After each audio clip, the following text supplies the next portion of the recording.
It is a truth universally acknowledged that we are an argumentative people. The famous Mishnah in Pirkei Avot distinguishes between righteous and inappropriate arguments. We're told that a Machloket can be either l'shem shamayim, for the sake of heaven, or otherwise. The paradigm of righteous argument is the dispute between Hillel and Shammai. The two end of Second Temple, 1st century sages established schools which were in constant argument over the correct resolution of halakha.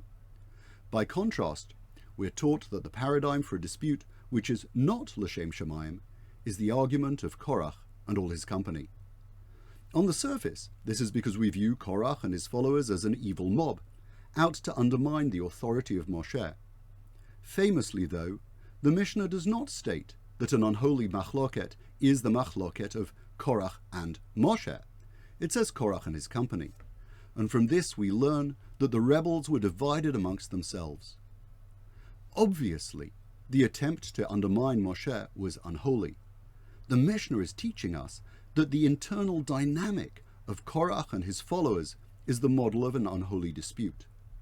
The commentaries posit that Korach's followers were united only in opposition to true leadership, but completely divided in motivation. For Korach, who we are told was wise and wealthy, there was jealousy at the greater regard and eventual legacy accorded to his cousins, Moshe and Aharon.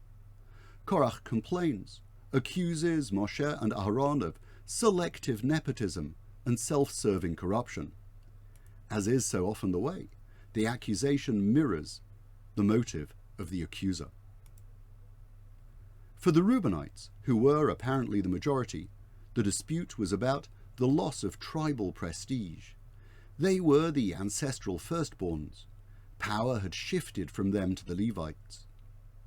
One of the noteworthy features of Parshat Korach is the diminishing sequence of protagonists. At the beginning of the Parsha, we're introduced to Korach from the tribe of Levi, Dathan and Abiram, sons of Eliav, and On ben Pelet from the tribe of Reuben. After the first encounter with Moshe, On ben Pelet vanishes from the picture, and the Midrash explains that his wife talked sense into him, possibly convincing him that he would never be able to become Kohen Gadol, and so he disassociated himself from the rebels. While the rebellion continues with Korach, Dathan and Abiram, all of whom are eventually swallowed into the ground, we do see that there remains a distinction in the treatment of Korach on the one hand and of Dathan and Abiram on the other. Moshe attempts to reason with Korach. He highlights the privileges that the Levites enjoy and asserts that Korach knows well enough that Hashem has backed Moshe throughout.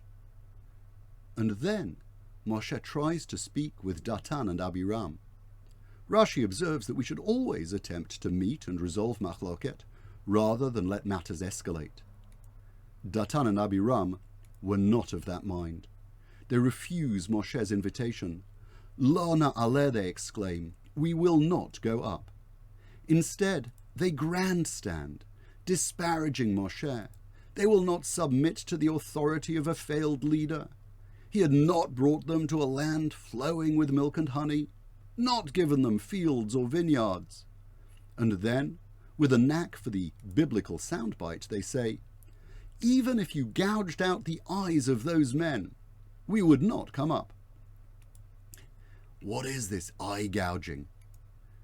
Rashi suggests that it means nothing you could do, even torture, would induce us to submit to your authority.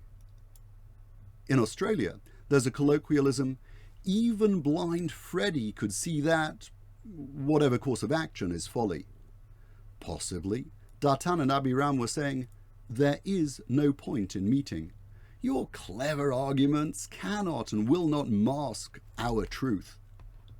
The Sforno takes this a step further. Do you think that you can blind us to your failures? Rather than go up to Moshe and dignify his invitation to dialogue, they and their families stand defiantly at the entrance of their tents. The ground opens up, and they are heard of no more. In fact, all the future references are to Korach and the people with him. He is remembered, and they are truly buried.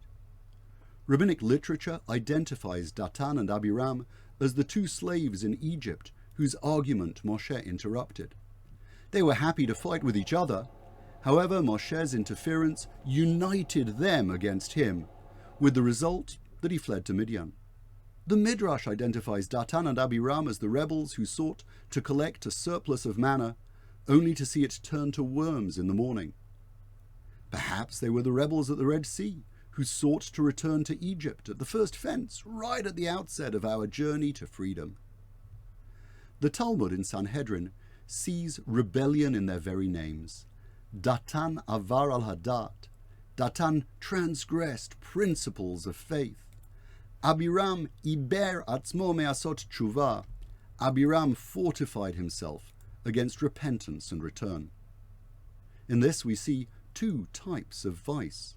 One is the determination to do wrong, and the other is the bloody-minded refusal to accept what is true and do right. The name of Korach lives on. The prophet Samuel was a descendant, and 10 of the Psalms are attributed to his children. Despite Korach's bluster and bruised ego, his name remains as the author of the rebellion and the ancestor of prophets and psalmists. Dathan and Abiram are swallowed up in the "and his mob." They have no surviving progeny. They're merely examples of brazen insubordination, of defiance so stubborn that it does not look for resolution or redemption. Korach, with all his faults, wanted glory in the service of God. By contrast, Dathan and Abiram were angry disruptors, the anonymized protagonists of an unholy Machloket. Sadly, at the moment, we're experiencing far too much fake news and unsubstantiated accusations, name-calling and posturing. Many of the protagonists are the parties most guilty of the faults they allege in others. They use Twitter storms to blind us to their own failings and ignominious motivation. They posture and grandstand and refuse to join others on a platform of dialogue. But argumentation can be holy. It's when we are looking for positive outcomes, listen to each other, and seek a resolution in peace. Wishing you and your families good health and a Shabbat Shalom.